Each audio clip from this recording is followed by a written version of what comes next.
आतंकवाद के खिलाफ पीएम मोदी ने बड़ा कूटनीतिक पंच लगाया है। ब्रिक्स और बिम्स्टेक देशों के आतंकवाद से लड़ाई में साथ उनको लाकर पीएम मोदी ने पाकिस्तान को दुनिया से अलग थलग करने की तरफ एक और बड़ा कदम बढ़ा लिया है। गोवा में ब्रिक्स बिम्स्टेक समिट में आखिरी में मोदी ने बिना नाम लिए पाकिस्तान पर हमला बोला और आतंकवाद को पाकिस्तान का दुलारा बच्चा बताया। आतंक के प्यारे बच्चे पर मोदी का पंच number 1। Unfortunately, this country in India's neighborhood, terrorism has become his favorite child. आतंक के प्यारे बच्चे पर मोदी का पंच number 2। We also agreed that those who nurture, shelter, support and sponsor such forces of violence and terror are as much a threat to us as the terrorists themselves. आतंकी के प्यारे बच्चे पर मोदी का पंच number 3। There must be no distinction based on artificial and self-serving grounds. आतंक के प्यारे बच्चे पर मोदी का पंच number 4। Weapon supply, training and political support must be systematically cut off. आतंक के प्यारे बच्चे पर मोदी का पंच number 5। We are also one in agreeing that BRICS need to work together and act decisively to combat this threat.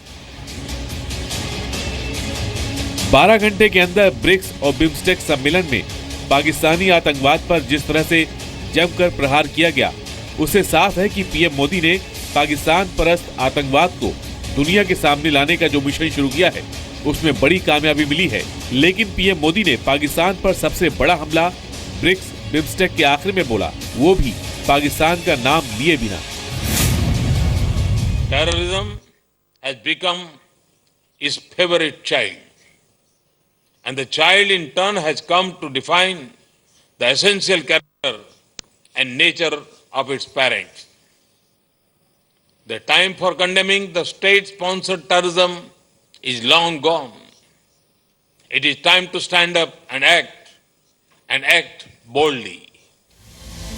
PM Modi ने पाकिस्तान का नाम लिए बिना उसे आतंकवाद का मदरशिप करार दिया और कहा, क्षेत्रीय सुरक्षा को सीधा गंभीर खतरा आतंकवाद से है, जिसका जहाज भारत के पड़ोस में एक देश है।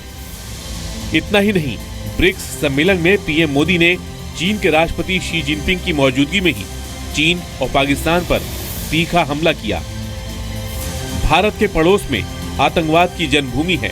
पूरी दुनिया के आतंकी मॉड्यूल के लिंक भी उस देश से जुड़े हैं।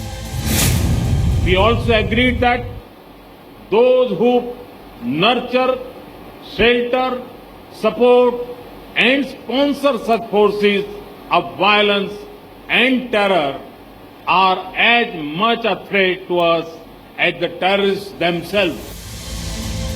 पाकिस्तानी आतंकवाद पर लगातार प्रहार से पीएम मोदी न सिर्फ ब्रिक्स के घोषणा पत्र में आतंकवाद को शामिल कराने में कामयाब रहे, बल्कि घोषणा पत्र में 38 बार आतंकवाद का जिक्र किया गया। आतंकवाद एक अहम मुद्दा रहा। सभी देशों ने माना कि आतंकवाद बड़ा खतरा है। आतंकवाद और सीमा पार आतंकवाद से निपटने के लिए सहयोग को प्राथमिकता दी गई।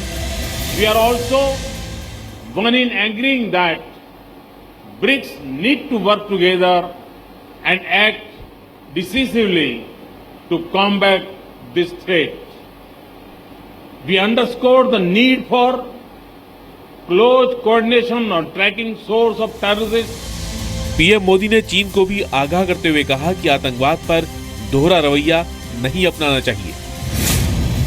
Selective approaches to terrorists, individuals and organizations will not only be futile but also counterproductive.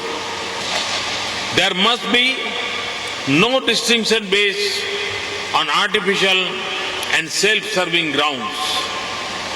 Criminality should be the only basis for punitive action against the individuals and organizations responsible for carrying out terrorist acts.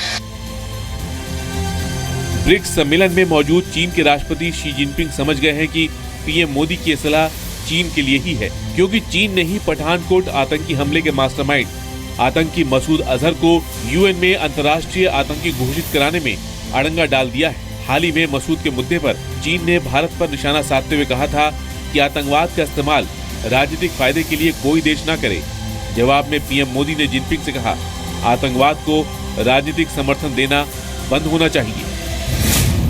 Terrorist funding, their weapon supply, training and political support must be systematically cut off. In this respect, we need to deepen the security cooperation between our national security advisors. अंतर्राष्ट्रीय मंच पर पाकिस्तान को पूरी तरह से अलग थलग करने के लिए पीएम मोदी ने कोशिश तेज कर दी है। आतंकवाद के मुद्दे पर भारत को पहले से अमेरिका, रूस, फ्रांस, ब्रिटेन का समर्थन है। ब्रिक्स देशों में भी रूस, ब्राजील और दक्षिण अफ्रीका भारत के साथ खड़े हैं। लेकिन असली अड़चन चीन है, जो भारत के सामने आतंकवाद से लड़ने की बात करता है, लेकिन पीछे से पाकिस्तानी आतंकवाद को यूएन से लेकर अलग अलग अंतर्राष्ट्रीय मंचों पर समर्थन देता है। संजय सिंह, जी मीडिया, पणजी, गोवा।